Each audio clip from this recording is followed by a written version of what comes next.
this is the final part of chapter 2. This is actually in the book. It's got a star in it, it says extra credit, but you know what? You're going to do this because I think this is a great thing to learn how to do.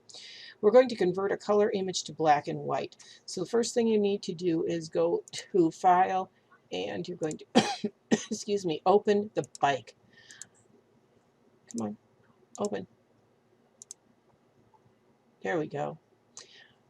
You can use the embedded color profile. That's fine. Either way, it doesn't matter for what we're working on. In the adjustment panel, you are going to put a black and white adjustment layer onto this image. What is really great about this is that the black and white adjustment layer will give you control over how the colors convert over to black and white. Now, this is the default.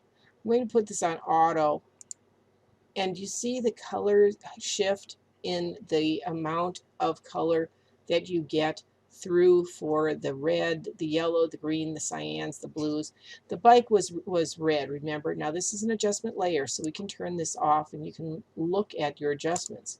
So if I would like that red bicycle to be very bright, I can make it very bright. The control on that is my own work. I can pick up whether I want this to be really dark or if I want this to be really light. My yellows can be adjusted. What did we have that was yellow in the bike? Nothing on the bike itself is in yellow. However, there's yellow in that window. So let me put this filter back on.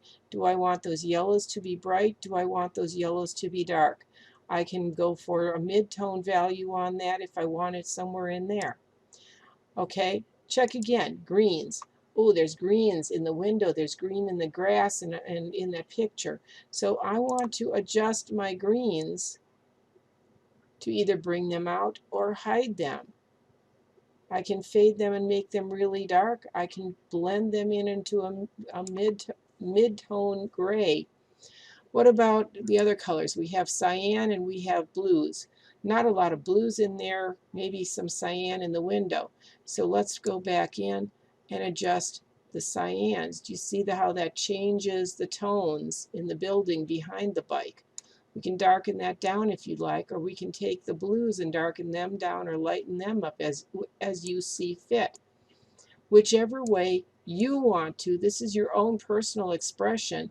Maybe you want that bike to be completely dark and you'd like to have the yellows come up and brighten that. This is your call, your adjustments, brightness, darken this the way you see fit.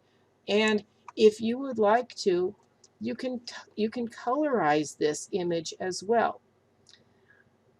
You can experiment with other settings. There are custom. There's filters that you can put in. You can use different kinds of filters if you'd like to try those.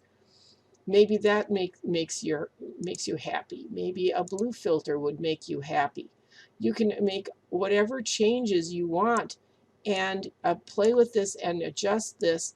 This is a great tool to use for turning images, photos that you take or other images that you find, and turning them into black and white. So if you would like to, and this is not required, but if you want to, you can tint your image. This is coming up with sort of a sepia on it. If you would like, you can experiment with changing to another color. Maybe you would like to have everything come up blue or slightly gray, or maybe you would like to try a green. Whatever coloring combination works best for you, you can try this and make it work and try and see what you like to come up with. Just experiment on this section. This is your chance to experiment now. So make your adjustments. You can add the tint and then go back in and readjust if you find that you don't like the way it looks. But again, the adjustment on this is up to you. When you are done coloring the image, I would like you to take this, and you can then take this and flatten this. Save this, of course, for yourself. First of all, do a save as, and again, save it with your initials. And you don't need to save this as a TIFF. You can save it as a Photoshop file. And then, again, you might want to go in and you might want to flatten your image and do a save as, and save this as a Photoshop PDF file. And submit the Photoshop PDF file to me. Have fun.